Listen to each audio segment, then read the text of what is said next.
नमस्कार, मैं Vikram Singh. Good evening बच्चों। गुड इवनिंग बच्चों। क्या बात है भाई, पहली बार में आपने बोला नहीं। हाँ, तो जैसा कि आप सभी बच्चों के साथ सारे बच्चे बैठे हुए हैं और आपके साथ ये बच्चे बैठे हुए हैं, आपके साथ ये बच्चे बैठे हुए हैं, तो भाई अब तो मज़ा आ रहा होगा पढ़ने में। ज़्यादा बच्चों के साथ बैठे हो, नहीं आ रहा है? अब तकलीफ होता है? चलिए कोई बात नहीं। पहली बात तो ये है कि आज की क्लास में हम देने वाले हैं रेडॉक्स का तीसरा लेक्चर, और रेडॉक्स के इस थर्ड लेक्चर में क्या होने वाला है ज़रा देखेंगे। सबसे पहली बात तो यही कहूँगा कि इस थर्ड लेक्चर में आपको मिलेगा रेडॉक्स अभिक्रियाओं के प्रकार। हम लगभग स्कूलों में ये चीज़ नहीं पढ़ते हैं कि रेडॉक्स अभिक्रिया क्या होती है, यहीं पे अटक जाते हैं। थोड़ा सा आगे भी देखिए कि रेडॉक्स अभिक्रिया कितने प्रकार के होते हैं। तो चलिए मैं वहाँ पर कुछ परिभाषाओं के साथ आगे बढ़ूंगा। एक्चुअली रेडॉक्स अभिक्रिया ये 4 प्रकार की आपको दिखाई देता है: योग अभिक्रिया, अपघटन अभिक्रिया, विस्थापन अभिक्रिया और असमानुपातन। असमानुपातन, जिसको डिस्प्रोपोर्शनेशन बोलते हैं, ये आपके एग्जाम में अक्सर पूछे जाने वाले प्रश्न हैं, इंपॉर्टेंट है। लेकिन याद रखना, आपके एग्जाम में जो अक्सर प्रश्न आएंगे ना, वो यही है कि ऑक्सीकरण क्या है, अपचयन क्या है, कुछ रिएक्शन में ऑक्सीकारक अपचायक पहचानना है, और अधिकांश प्रश्न जो आते हैं ऑक्सीकरण संख्या कैलकुलेट करने का। बस इतना ही ध्यान रखिए, इसके अलावा ज्यादा क्वेश्चंस नहीं आते हैं। लेकिन थोड़ा सा चढ़ना होगा ऊपर कि अभिक्रिया में किसमें ऑक्सीकरण हो रही है, किसमें अपचयन हो रही है, और साथ में उन अभिक्रियाओं में उनको संतुलित कैसे करें, ये आपको मैं सिखाऊंगा। सिखाने के बाद आपके काम रहेंगे कि आप प्रैक्टिस करो, क्योंकि मेरे सिखाने पर ही आप नहीं सीख जाएंगे। याद रखना, अगर प्रैक्टिस नहीं करोगे तो मेरे सिखाने के बाद भी कितना भी प्रैक्टिस कर लो नहीं सीख पाओगे। तो इसलिए पहला काम तो यही करना है कि आपको प्रैक्टिस करना है। फिलहाल आज की क्लास आगे बढ़ते हैं। योग अभिक्रिया का मतलब होता है दो पदार्थों का आपस में जुड़ करके एक पदार्थ का निर्माण होना। ठीक है, तो ऐसे ही कुछ रिएक्शंस यहां पर एग्जांपल में दिया है, लेकिन मैं यहां पर सिर्फ ये समझाऊंगा कि रियल में ये रेडॉक्स कैसे है। चलिए एक एग्जांपल यहां पर लिखा हुआ है कि कार्बन ऑक्सीजन से क्रिया करके कार्बन डाइऑक्साइड बन रहा है। ये रेडॉक्स अभिक्रिया है। मैंने कहा रेडॉक्स अभिक्रिया, क्या सचमुच में रेडॉक्स अभिक्रिया है? इस बात को सिद्ध करेंगे यहां पे। चलिए देखते हैं। सबसे पहला काम तो यही करेंगे जो कल कर रहे थे, किसमें ऑक्सीकरण हो रहा है, किसमें अपचयन हो रहा है, ये देखेंगे। थोड़ा दूर दूर लिख रहा हूं। चलिए, यहां पर कार्बन पर कोई आवेश नहीं, ऑक्सीकरण संख्या 0 है, ऑक्सीजन की ऑक्सीडेशन नंबर 0 है, जबकि इस कार्बन पर कार्बन की ऑक्सीडेशन नंबर +4 है और ऑक्सीजन की -2 है। इसका सीधा सा मतलब है कि कार्बन की ऑक्सीकरण संख्या में वृद्धि हुई है, इसका मतलब है कार्बन का ऑक्सीकरण हो रहा है,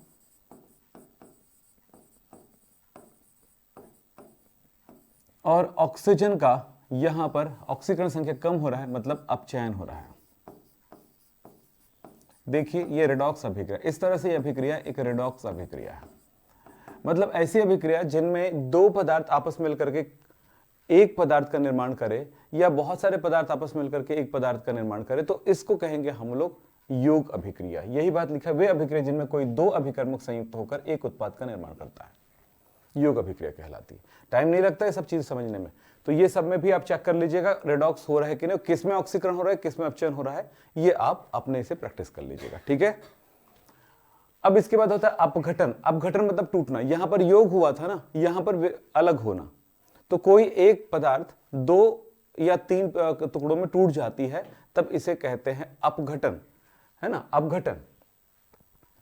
तो अपघटन अभिक्रिया में एक एग्जांपल यहां पर दिख रहा है आपको, पानी टूट करके हाइड्रोजन और ऑक्सीजन बन रहा है। क्या यह रेडॉक्स अभिक्रिया है?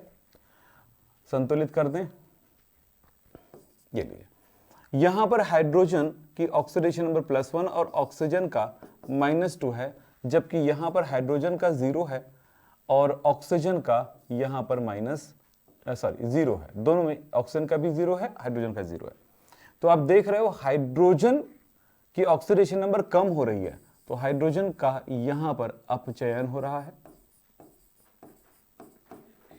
और ऑक्सीजन का यहां पर ऑक्सीडेशन नंबर देखो माइनस से 0 जा रहा है, मतलब इसका ऑक्सीकरण हो रहा है, ऑक्सीकरण हो रहा है। बाकी जगह पर आप प्रैक्टिस करके पता लगाइए किसका ऑक्सीकरण हो रहा है, किसका अपचयन हो रहा है। रिडॉक्स है ना, ये 2 क्लास पिछला पढ़ने का यही मतलब होता है कि आज की क्लास हमको फटाफट समझ में आ जाएगा। ठीक, चलिए हो गया क्लियर, बाकी सबको अब तय करिए।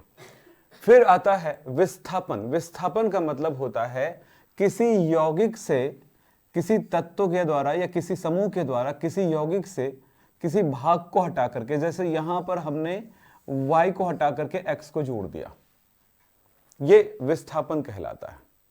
जैसे इस यौगिक में x y को हटाया और उस जगह पर x जुड़ गया, तो वो विस्थापन प्रक्रिया कहलाती। जैसे आपने आपके पेन में नीले रंग का कैप लगा होगा, उसमें लाल रंग का कैप लगाना चाहते हो, तो क्या नीले रंग के कैप को हटाना होगा और लाल रंग के कैप को उसमें लगाना होगा। तो क्या हुआ, पेन तो वही है, कैप चेंज हो गया। तो वैसे ये पदार्थ वही है, YZ था, अब XZ हो गया। ठीक है, तो ये कहलाता है विस्थापन। तो यहां पर कुछ एग्जाम्पल बताएंगे। 2 प्रकार का विस्थापन होता है। आप जानते हैं किसी यौगिक में ये भाग पॉजिटिव होता है और ये भाग निगेटिव होता है। ये पॉजिटिव भाग जो है वो धातु होते हैं, निगेटिव भाग अधातु होते हैं, जानते हैं। इसलिए क्या कहा गया है, 2 प्रकार का विस्थापन होगा। एक धातु विस्थापन यानी y को हटा करके x जुड़ा हुआ है, और दूसरा है अधातु विस्थापन। अधातु यानी z को हटा करके कोई x जुड़ जाए, इस तरह का विस्थापन होगा। तो चलिए हम बात करते हैं यहां पे एक एग्जांपल धातु विस्थापन की तरफ।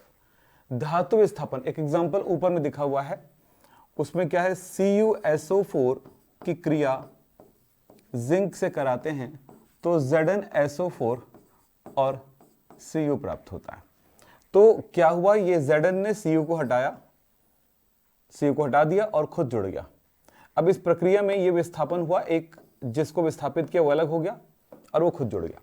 यहां पर Cu की ऑक्सीडेशन के नंबर देखिए कितना है, +2।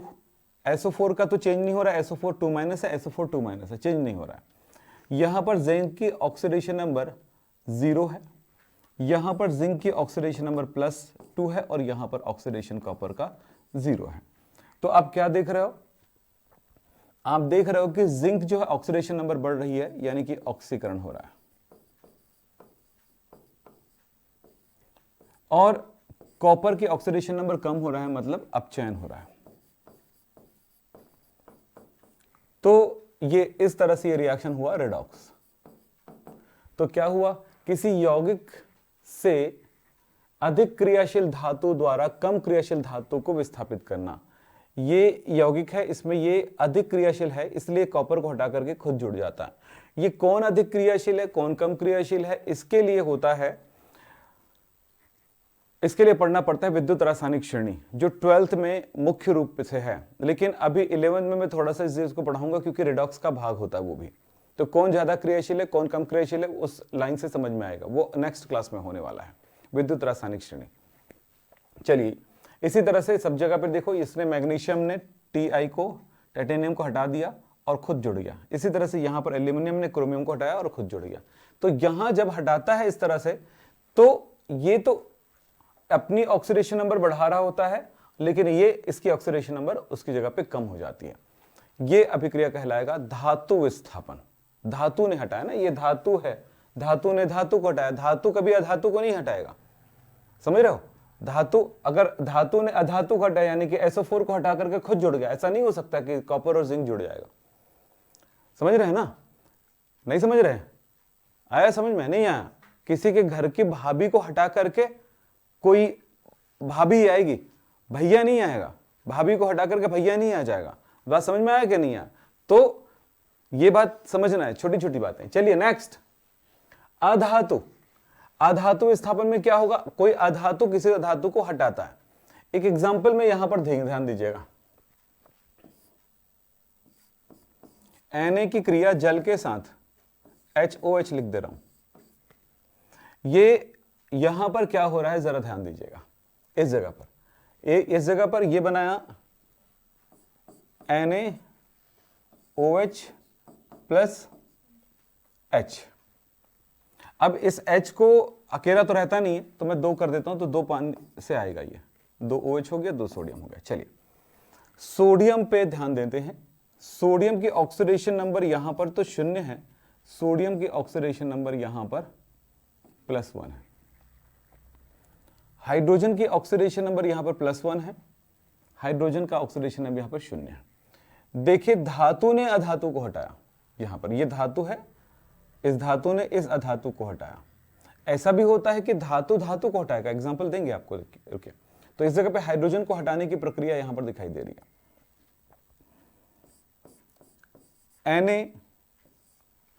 NaI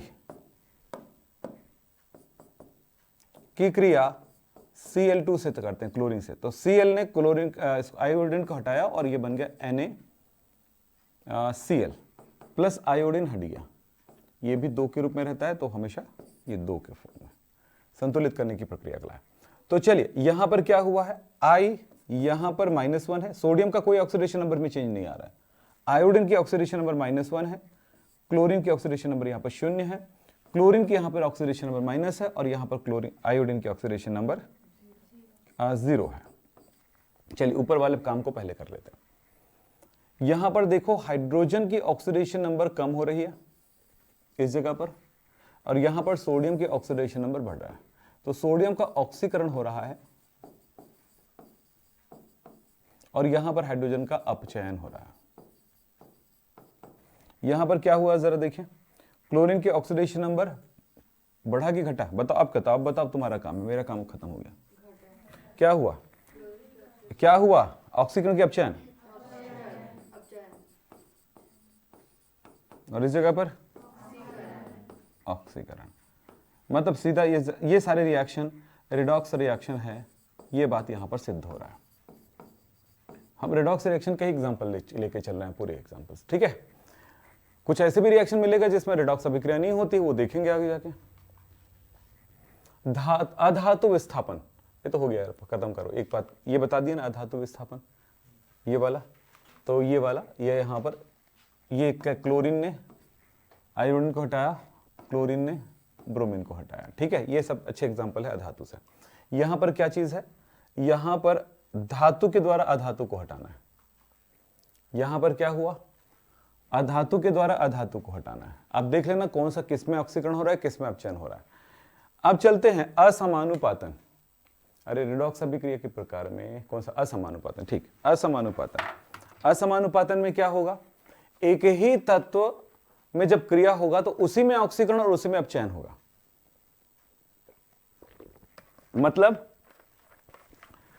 किसी तत्व की एक तरफ ऑक्सीकरण संख्या में वृद्धि होगा और एक तरफ कमी होगा। जरा यहां पर देखते हैं एग्जांपल। H2O2 टूट करके बनाता है H2O प्लस O2। यहां पर क्या हो रहा है जरा देखते हैं एक एग्जांपल। संतुलित कर देते हैं तो 2 हाइड्रोजन की ऑक्सीडेशन नंबर +1 है, ऑक्सीजन की यहां पर ऑक्सीडेशन नंबर -1 है, -2 नहीं है, चेक कर लीजिए, मैंने ऐसा प्रैक्टिस भी कराया आपको, H2O2 में कराया था ना। हाँ, अब बताओ क्या होगा, यहां पर हाइड्रोजन की ऑक्सीडेशन नंबर +1 है, जबकि ऑक्सीजन का -2 है, यहां पर ऑक्सीजन का कितना है, 0 है। इस जगह पर देखिए ऑक्सीजन, हाइड्रोजन का तो उतना ही, हाइड्रोजन चेंज नहीं हुआ, तो ऑक्सीजन का यहां पर तो देखो क्या हुआ, -1 से -2, यानी कि ऑक्सीकरण संख्या बढ़ा कि घटा, क्या है, अपचयन है कि ऑक्सीकरण है, अपचयन हुआ है। वेरी गुड, अपचयन हुआ। दूसरा इसी जगह पे देखो, यही ऑक्सीजन ही है ना। अब यहां पर क्या हुआ, बढ़ा कि घटा, बढ़ा, तो क्या हुआ, ऑक्सीकरण। तो एक ही तत्व का ऑक्सीकरण भी होगा एक साइड अपचयन होगा। तो ऐसे अभिक्रियाओं को बोलते हैं असमानुपातन, डिस्प्रपोर्शनेशन। यहां पर इंग्लिश में नहीं लिखा है, डिस्प्रपोर्शनेशन कहते हैं इस रिएक्शन को, बहुत इंपॉर्टेंट है। अब रिएक्शन के प्रकार जाने आपने, ऑक्सीकरण अपचयन को पहचानना जान गए आपने। बस याद रखना, अगर ऑक्सीकरण संख्या कैलकुलेट करने नहीं आ रहा है, जैसे इसका ऑक्सीकरण संख्या क्या है, इसका नहीं आ रहा है आपको, तो फिर भगवान नहीं बचा सकता रेडॉक्स वाले चैप्टर में। यह चैप्टर सिर्फ सिंपल से एक लाइन से है कि ऑक्सीकरण संख्या, ऑक्सीकरण किसे कहते हैं, अपचयन किसे कहते हैं, और सिंपल है कि ऑक्सीकरण संख्या कैलकुलेट करने आ गया तो पूरा यह चैप्टर आपके लिए इजी पड़ जाएगा। और अगर यही नहीं आया तो यह चैप्टर सबसे भारी पड़ने वाला है आपके लिए, समझ रहे हैं ना आप? तो बस देख लो, सबसे आसान चैप्टर है, फ्री में मार्क्स मिलते हैं इसमें, कोई बस थोड़ी मेहनत चाहिए, बस फ्री में मार्क्स कहता हूं मैं इस चैप्टर को, हमेशा बोलता हूं इसमें आने वाला मार्क्स हमेशा फ्री में रहता है, क्योंकि दिमाग वैसे तुरंत पकड़ लेता है एक बार प्रैक्टिस के बाद। बहुत कंफ्यूजन आता है शुरू में, ऑक्सीकरण किसको कहते हैं, अपचयन किसको कहते हैं, फिर अपचयन को ऑक्सीकरण कह देंगे, ऑक्सीकरण को अपचयन कह देंगे। ये आपको पता नहीं हुआ कि नहीं, मेरे को बहुत आता था, लेकिन जब मैंने इसमें प्रैक्टिस स्टार्ट किया तो बहुत आसान हो गया ये। दूसरा एग्जांपल भी देख लेना, तीसरे में भी देख लेना, किसकी ऑक्सीकरण संख्या बढ़ भी रही है, घट भी रही है, तो किस जगह पर ऑक्सीकरण, किस जगह पर अपचयन हो रहा है। तो कोई एक पकड़ में आएगा इनमें भी, कोई एक पकड़ में आएगा इनमें भी, कि जिसमें ऑक्सीकरण अपचयन दोनों हो रहा है एक साथ, ठीक है, एक ही तत्व में ऑक्सीजन ही है, इसी यौगिक का ऑक्सीजन है, दूसरे यौगिक बाकी जगह पे देखे थे अलग अलग यौगिक का था, इस यौगिक का सोडियम में ऑक्सीकरण हुआ, इसके हाइड्रोजन में अपचयन हुआ, ये आपने देखा है। लेकिन इसमें एक ही तत्व के, एक ही यौगिक के कोई एक तत्व की ऑक्सीकरण और अपचयन दोनों प्रक्रिया देखने को मिल रहा है। चलिए साहब आगे बात करता हूं,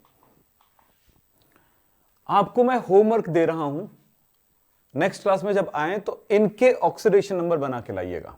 ये होमवर्क है, एकदम शुरू में मिल रहा है होमवर्क, कि आपको यह बताना है कि H2SO4 में S की ऑक्सीकरण संख्या क्या है, यहां पर जो जिसके नीचे अंडरलाइन लगा हुआ है ना, उसके ऑक्सीडेशन नंबर आपको कैलकुलेट करके लाना है। तो यह है आपका होमवर्क। तो जब नेक्स्ट क्लास में आएंगे तो ये बना के लाइएगा, ताकि जब मैं पूछूं क्लास में तो आप अच्छा जवाब दे सकें। तो बच्चों बिल्कुल नोट कर लो, आप भी स्क्रीनशॉट ले लो या कॉपी में नोट कर लो आप जल्दी से, या फिर बाद में भी देख सकते हैं। तो ये है, क्या बोला, ये इसकी ऑक्सीकरण संख्या बना के लाना है, इंपॉर्टेंट है, सुपर इंपॉर्टेंट है। आप ट्राई भी कर लेना 12th वाले बच्चों से, वो भी नहीं जवाब दे पाएंगे, ठीक है, लेकिन आपको आना चाहिए, इसके बारे में जानकारी होनी चाहिए।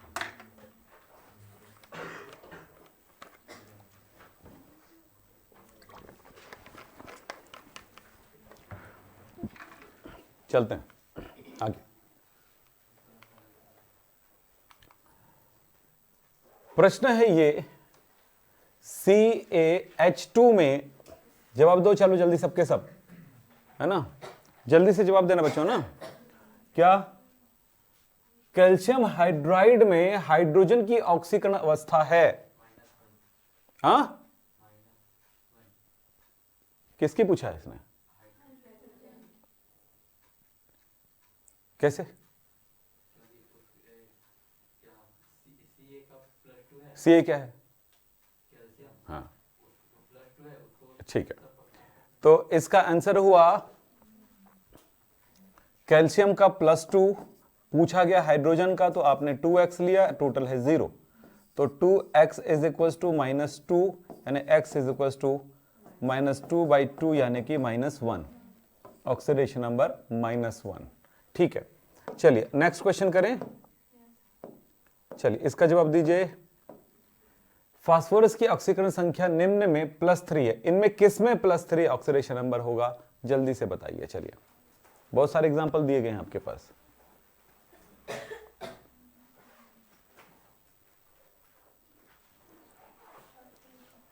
अजय, ए, अब तो इसमें कितना आ रहा है, हाइड्रोजन का +1 × 3 प्लस फास्फोरस का x, ऑक्सीजन का -2 × 3 इज इक्वल टू 0। तो ये हो गया 3 धन x - 6 इज इक्वल टू 0, तो x - 3 इज इक्वल 0, तो x इज इक्वल टू +3। कितना है, 4 दूनी 8, 8 में 3 क्या 5, +5 आएगा। बाकी सबका अपना सिस्टम है, इसलिए तो क्वेश्चन दिया हूं मैं होमवर्क। तो आपका इसका +5 आ गया, इन दोनों का आपका होमवर्क है, इसको बताइएगा मुझे। ये होमवर्क है आपके लिए कि इसके ऑक्सीडेशन नंबर कितना है, कैलकुलेट करके आइए। अभी नहीं बोलूंगा, आप पूरा प्रयास करिए, यही तो सीखना है हमारा काम। चलिए हो गया, आगे चलते हैं। निम्न में से कौन सी अभिक्रिया रेडॉक्स है? इनमें बताना है कि कौन सी अभिक्रिया रेडॉक्स अभिक्रिया है।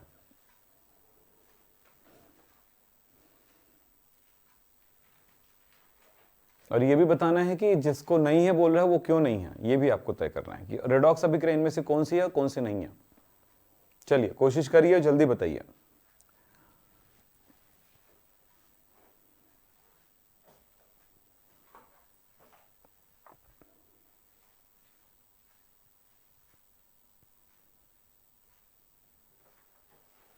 क्या करना होता है?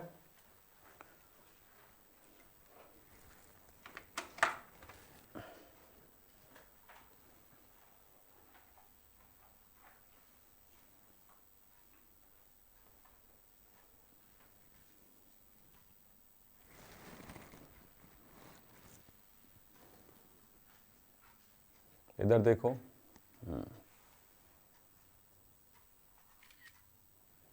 इधर भी देखो, इधर देखो, इधर देखो, इधर देखो, इधर देखो, इधर ठीक से देखो, ठीक से, हाँ, और ठीक से देखो, ठीक से देखो रे, अरे आँखें लग, हाँ, बुटेर के देख, ठीक।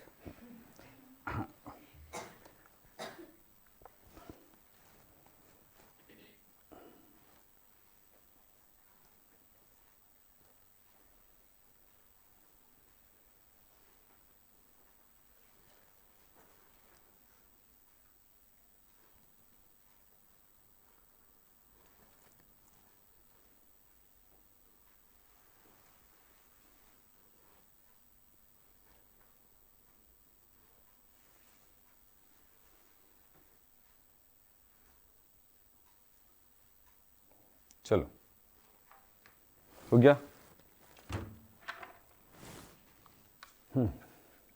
कौन सा है रेडॉक्स? अरे इतना टाइम क्यों लगा रहे हो? पहला रेडॉक्स है कि नहीं है, पहले बताओ, पहले है कि नहीं है? पक्का? कैसे?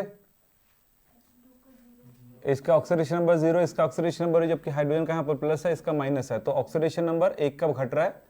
देखो माइनस हुआ, ये ऑक्सीडेशन हुआ, ये रिडक्शन हुआ, ऑक्सीकरण है और ये अपचयन है, सही है ना? तो ये रेडॉक्स हुआ। और इसमें क्या है? Na की ऑक्सीडेशन नंबर यहाँ पर +1 है, माइनस का Cl माइनस, यहाँ पर हाइड्रोजन का +1, सल्फर का +6, ऑक्सीजन का -2, यहाँ पर क्या है +1, यहाँ पर कितना है +6, यहाँ पर -2, हाइड्रोजन का +1, क्लोरीन का -1। बताओ किसी की ऑक्सीडेशन नंबर में परिवर्तन हो रहा है? सोडियम का उतना ही है दोनों साइड में, क्लोरीन का भी उतना ही दोनों साइड में, हाइड्रोजन का भी उतना ही है दोनों साइड में, सल्फर का भी उतना ही है, नहीं हुआ ना? तो रेडॉक्स अभिक्रिया तो इसी तरह से पहचाना जाता है। टाइम लगा, जब आंसर मिल जाता है तो पकड़ के नहीं बैठना भैया, है ना? कौन सी स्कूल है पता नहीं जो आपको डरा के रखता है ना? बोलो, स्टूडेंट को डराने का नहीं है भैया, है ना? हमारे एक टाइम है, बचपने में ऐसा होता था, प्राइमरी क्लास, मुझे आज भी ये एहसास होता है कि अगर दोबारा जन्म लेना पड़े, तो अगर इंसान बन जाऊं, दोबारा जन्म लूं और इंसान बन जाऊं, तो इंसान बन जाऊंगा तो एक प्रक्रिया तो फिर से शुरू होगी ना, वो कौन सी? प्राइमरी स्कूल जाने की प्रक्रिया, ठीक है?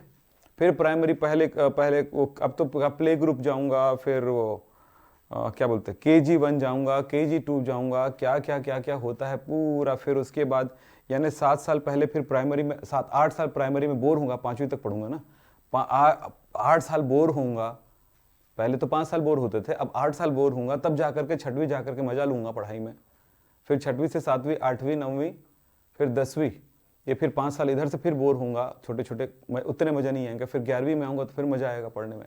ये सोच के ना दोबारा जन्म लेने का मन नहीं कर रहा है।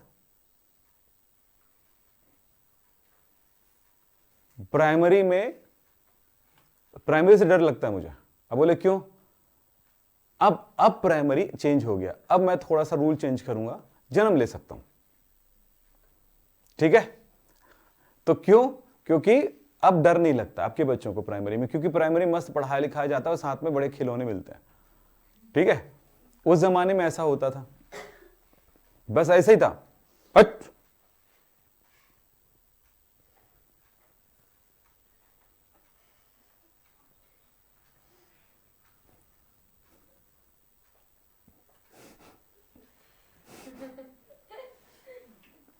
है ना। अब फिर वो चमकाते थे, रो रहा,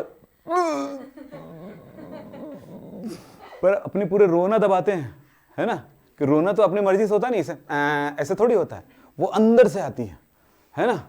और जितना चुप बोलते उतना ही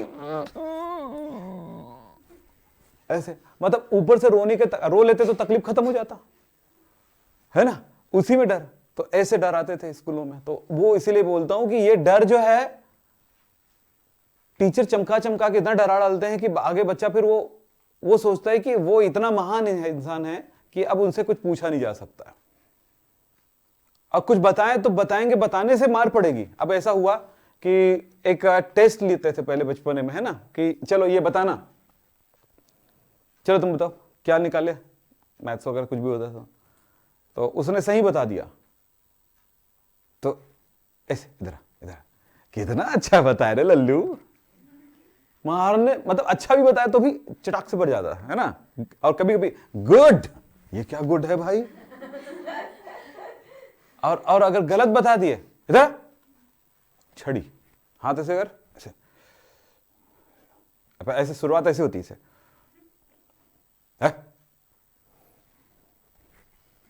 हाथ को, हाथ ऐसे नहीं आती, वो हाथ को लाना पड़ता है अपने मन से, ऐसे खींचना पड़ता है ऐसे। अभी पड़ा ही नहीं है तो अभी धीरे से ट्राई कर रहा था, ऐसे छू के लाते हैं ना पहले से, एज पे पड़ेगा करके ऐसे छू के पहले जाते हैं, पता है ना आपको, ये इतना खतरनाक होते थे। तो इतना डर बैठा हुआ है तुम्हारे दिमाग में, वो इसी का है।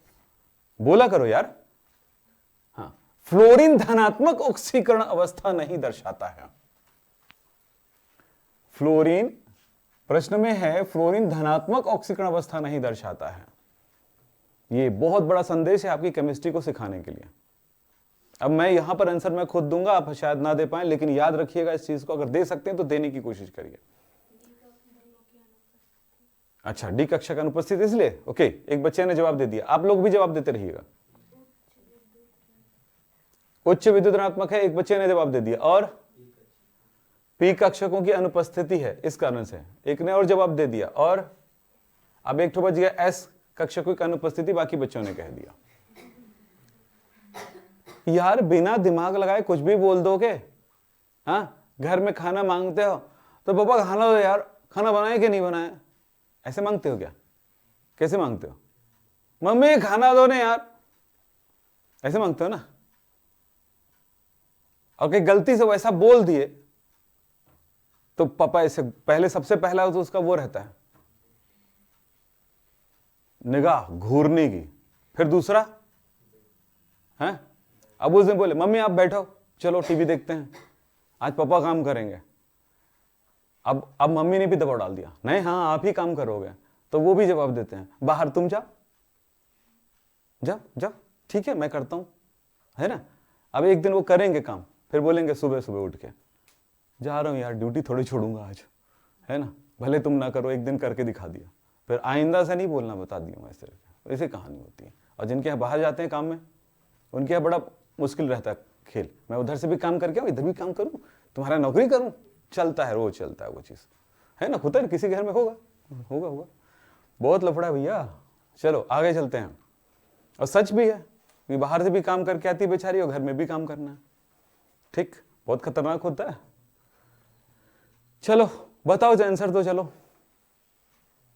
भाई साहब इसका सीधे से जवाब है ये कभी धनात्मक नहीं हो सकता है, क्योंकि ये प्रबल उच्चतम है, इससे ऋणात्मक कोई भी दूसरा तत्व नहीं, क्योंकि इसके साथ कोई भी तत्व रिएक्ट करेगा तो वो पॉजिटिव हो जाएगा, ये निगेटिव कभी नहीं होने वाला है। आंसर आपका डी ऑप्शन राइट है। चलो आगे बढ़ते हैं।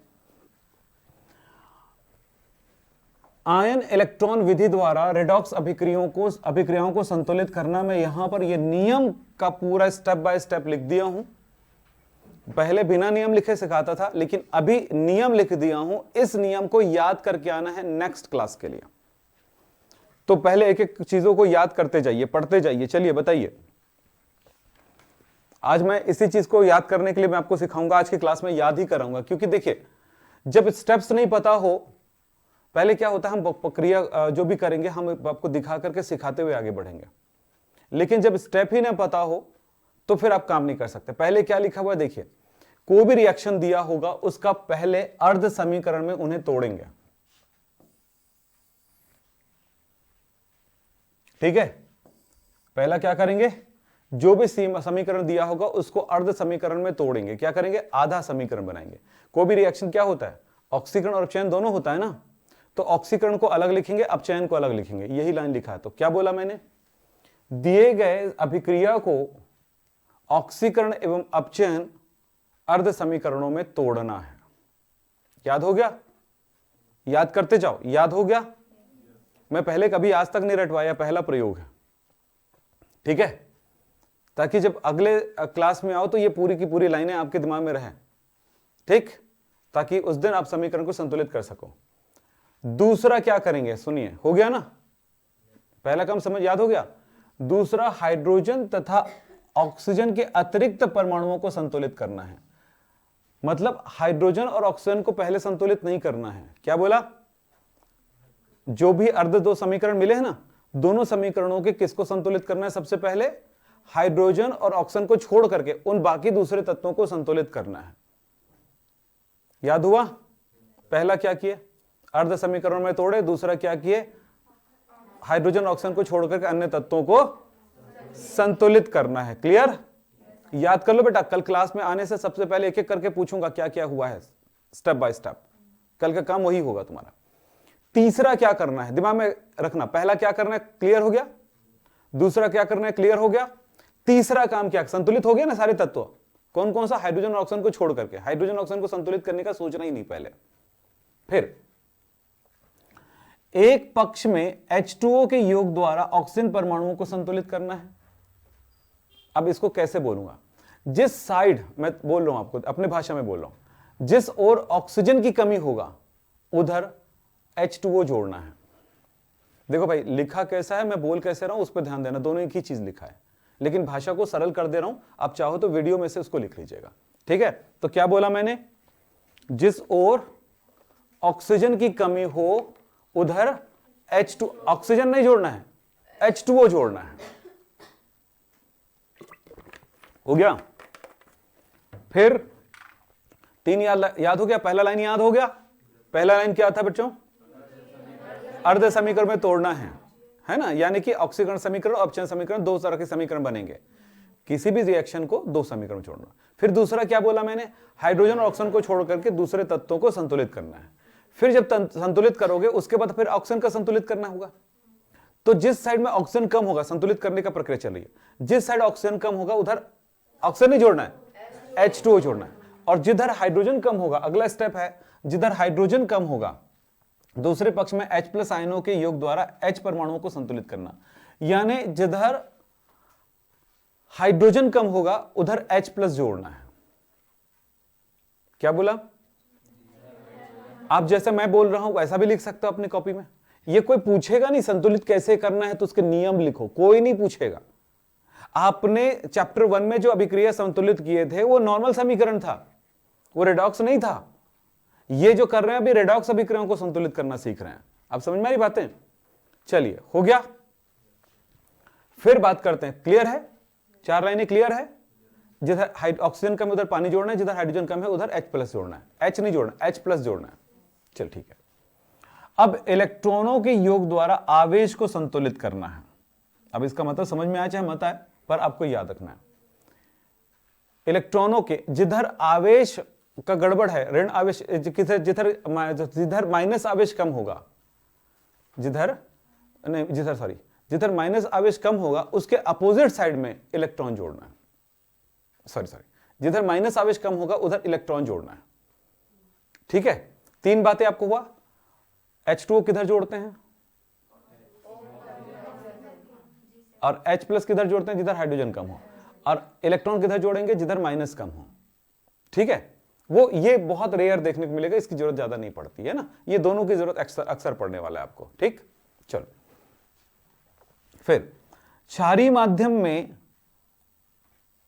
H कम हो तो H2O जोड़ेंगे, और दूसरी ओर OH- जोड़ते हैं, इसकी भी जरूरत कम पड़ने वाली है।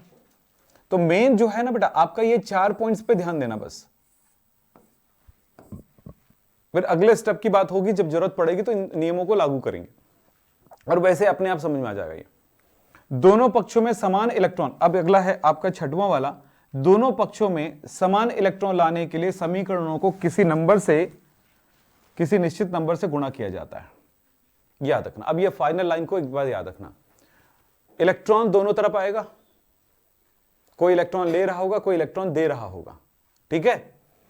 तो इलेक्ट्रॉन की संख्या को दोनों साइड में बराबर करने के लिए हम समीकरणों को किसी निश्चित नंबर से गुणा करेंगे। अब ये बिना उदाहरण का ये बात एकदम ज्यादा क्लियर नहीं होती है, फिर भी मैंने जितना अभी बताया उन बातों को ध्यान रखिएगा, ठीक है। तो ये हुआ पूरा एक नियम, एक कैसे हम रेडॉक्स अभिक्रियाओं को संतुलित करेंगे, और इन नियमों का हम पूरा जब तक याद नहीं रखते हैं तब तक बहुत बार गलतियां करते हैं। इसलिए बोला कि कुछ दिमाग में पहले फिट कर लो, ठीक है। याद हो गया क्या? याद हो गया? मैं हटाऊं इसको? बोले क्या क्या याद हुआ बताओ? समीकरणों को अर्ध समीकरण में तोड़ना है। चलो मैं आपको एक एग्जांपल बताता हूं, अपने पास थोड़ा टाइम है। यहां पर देखो Sn की, पहले तो सबसे पहले ये काम करने के लिए ये मैंने आपको बार बार याद करवा रहा हूं, समझ रहे हो ना, इस चीज को बार बार याद करवा रहा हूं बीच बीच में लिख के, ठीक है। अब तो याद हो ही गया होगा। क्या हो, हाँ जी, चलिए देखिए इस रिएक्शन को ध्यान से देखिए, इसको मान लेते हैं संतुलित करना है। तो सबसे पहला तो ये काम करो, आपने पता लगाना है कि अर्ध समीकरण में तोड़ना है, तो सबसे पहले एक काम करो कि इस समीकरण को ध्यान से देखो कि क्या हो रहा है। इस समीकरण में सभी तत्वों को ऑक्सीकरण संख्या कितनी है वो पता लगाओ। यहां पर Sn की ऑक्सीकरण संख्या +2 है, ठीक है, और Cl का -1 है, इसमें भी Cl का -1 है, इसमें भी Cl का -1। जिसकी ऑक्सीकरण संख्या चेंज नहीं होगा उसको कोई कुछ नहीं करना है, छोड़ दो उसको, रहने दो, पड़े रहने दो। इसमें AU की ऑक्सीकरण संख्या हमें पता चलता है +3 है, इसमें Sn की ऑक्सीकरण संख्या +4 और इसकी ऑक्सीकरण संख्या 0 है। तो दो अर्ध समीकरण मिलेंगे, एक जिसकी ऑक्सीकरण संख्या बढ़ रहा हो, एक जिसकी ऑक्सीकरण संख्या घट रहा हो। ध्यान से सुनिए, बहुत आसान है। तो पहला काम क्या करने के लिए बोला उसने, हम ये काम करने के बाद ही शुरू कर सकते हैं ना, जो नियम है। पहले तो पहचानना होगा ना किसकी ऑक्सीकरण संख्या बढ़ रहा है, किसकी घट रहा है। बताओ इस जगह पर इसका क्या हो रहा है, बढ़ रहा है, यानी कि क्या हो रहा है, ऑक्सीकरण हो रहा है, और इसका क्या हो रहा है, अपचयन हो रहा है। चलो, तो सबसे पहले दो अर्ध समीकरण मिलेंगे, पहला ऑक्सीकरण समीकरण मिलेगा,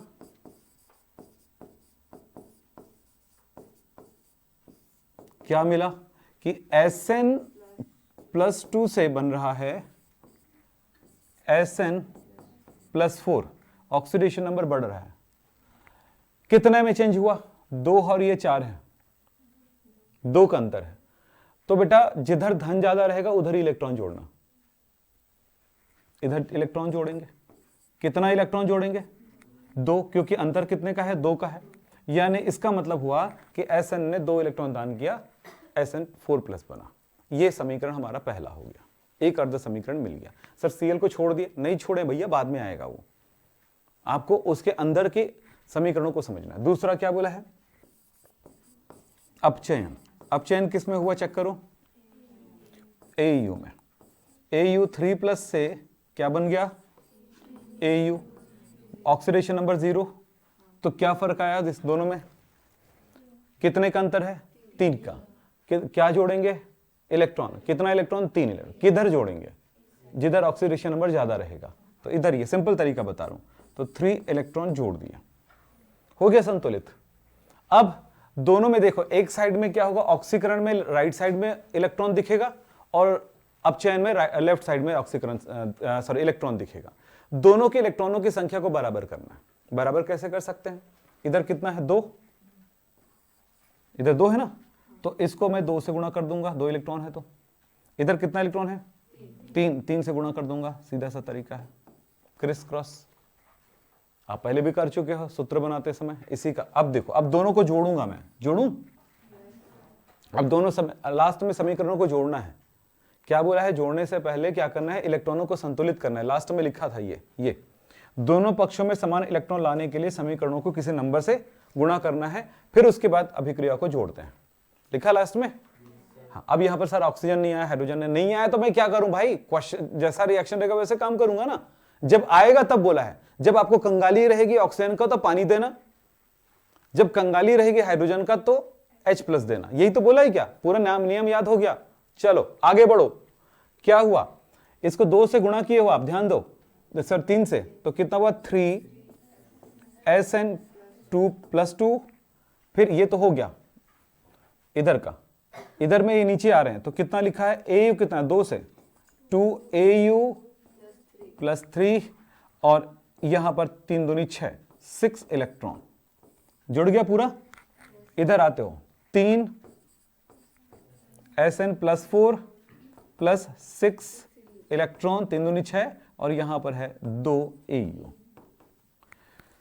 दोनों तरफ इलेक्ट्रॉन की संख्या बराबर है, पक्षांतर करते तो माइनस हो जाएगा, तो 6 - 6 यानी 0, यानी कि ये दोनों कट गए, समझो, है ना। अपने पास क्या बचा? देखो ये बचा, ये बचा, ये बचा, ये बचा। SN2+ किससे रिलेट करता है? SnCl2 से, है ना। ये किससे रिलेट करता है? SnCl2। तो ये SN2+ मतलब SnCl2 है, तो हम यहां पर लिख सकते हैं कितने बार है? 3SnCl2+ AU किस में है? AuCl3 में, तो 2AuCl3। समझ में आई बातें? ये कौन सा है? ये वाला है, यहीं से समझ में आ रहा। और नीचे आओ तो 3SnCl4 है और AU कितना है? 2। संतुलित हो गया पूरा। चेक कर लो आप, दोनों तरफ SN बराबर है, AU बराबर, क्लोरीन भी बराबर हो गया है। चेक करो, 3 दूनी 6, 3 दूनी 6, 6 दूनी 12 हो गया, 12, 4 तिया 12, सब संतुलित हो गया। तो एक एग्जाम्पल के साथ मैंने संतुलित करना सिखा दिया है, और भी बहुत सारे एग्जाम्पल्स आएंगे, भरा पड़ा है ये सबको, आपको होमवर्क है, कोशिश करिएगा, बन जाए तो अच्छी बात है, ना बने तो भी हम आगने वाली क्लास में सीखेंगे। ये सब है, ये देखो, ये सब संतुलित करके लाना है, ये सब होमवर्क है तुम्हारा, ठीक, ये सब होमवर्क है तुम्हारा। तो ये आज की क्लास यहीं पे समाप्त करेंगे। नमस्कार, धन्यवाद, थैंक यू आप सबको, ऑनलाइन ऑफलाइन दोनों बच्चों को, थैंक यू।